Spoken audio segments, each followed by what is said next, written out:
My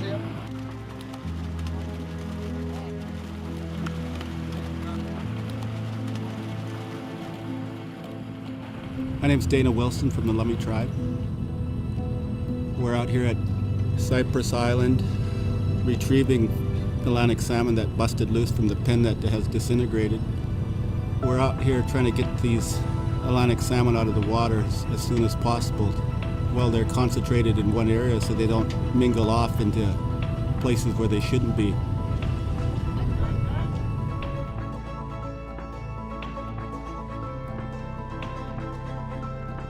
It's a sad state to see these fish jumping everywhere that don't belong in the Salish Sea.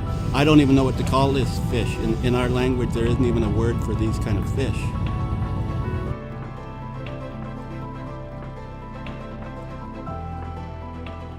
In August of 2017, the net pen facility at Cypress Island, owned by Cook Aquaculture, came off of its moorings and began to move. The facility itself began to come apart. According to information that's been reported, Cook knew about some damage in their net pens and initially had reported it as only 5,000 fish escaping. And what we discovered is that it wasn't 4,000 or 5,000 fish that had escaped. It was basically all of them.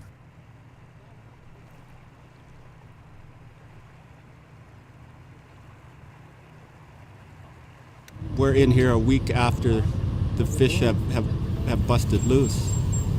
You know, they open it up for the recreational fishermen to come out, but you know, these fish don't bite on a lure, they're hand fed, so they're not really catching enough of these fish to do what needs to be done.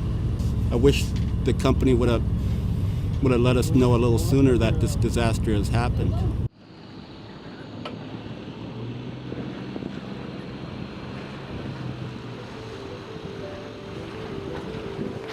We have over 300,000 escaped farm salmon swimming alongside our wild fish, and we're very eager to get them out of the water.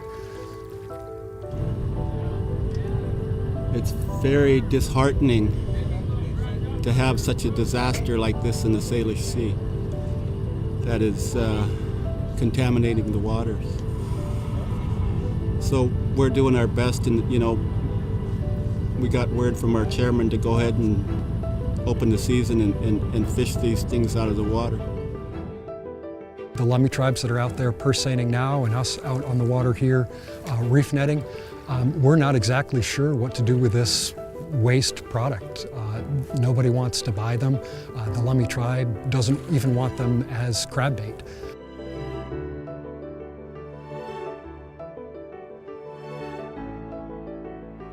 The Atlantic farmed salmon are a problem because they're not native species. They're basically underwater locusts, Frankenfish.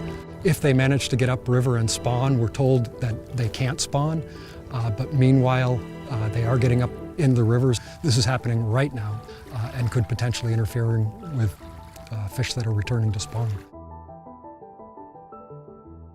These fish, over 2 years, can be over 10 pounds. When I first heard that, I thought it was a joke, but now that we're seeing them be caught, they are enormous, unnaturally fat fish. This is not a Puget Sound issue, though. It's not a Canadian issue, it's not a Chile issue. Everywhere in the world, these are a problem. But getting them out of Puget Sound will be great stimulus to everyone that's working on these. People just like us, everywhere in the world, are trying to get them out of their waters. Throughout this escape, it's being framed as fishermen catch and eat all you want. I can tell you personally, I would not eat one of these fish without seeing a clean bill of health. And even then, because of the impact on the environment, I want nothing to do with farm fish. As a college student, you do grocery shop for your own food, but I don't think that we're paying attention to wild salmon versus farmed salmon. And I didn't even know that this was an issue, but it seems to be a pretty monumental problem considering it's messing with the ecosystem. Marine life and the ocean acts as like such a integral component of our everyday life, and I think that in almost every aspect, the ocean is involved and we don't even realize it. Our water in here is pristine and we want to keep it that way. We don't want to see salmon farms move in and contaminate our waters. The people of Puget Sound care passionately about the health of our waters. So I would say continue to stay engaged, continue to look at our native salmon stocks, continue to be engaged in habitat protection and advocating for a healthy Puget Sound.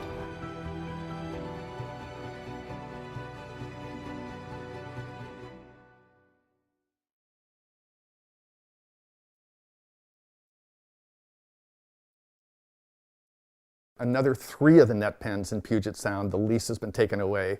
Now we have 4 total in Puget Sound that are gone. That's half of the net pens. We have 4 more to go, and Puget Sound will be free of them. This is a complicated issue. We do need everybody working together, but within that, it's easy to take action. For starters, don't support farmed salmon. If you're buying your wild salmon at a seafood market, develop a relationship with them. Ask good questions. Where is the fish from? If they can't tell you, don't buy it. It's not wild. Wild fish, it will be known where they are caught from. If you're buying farmed salmon, you're contributing to environmental degradation out there. And that's tough to say. I don't put that on folks' plate lightly. You have a choice, and it's really easy to be part of the solution. Vote with your dollars, and these companies will get the message.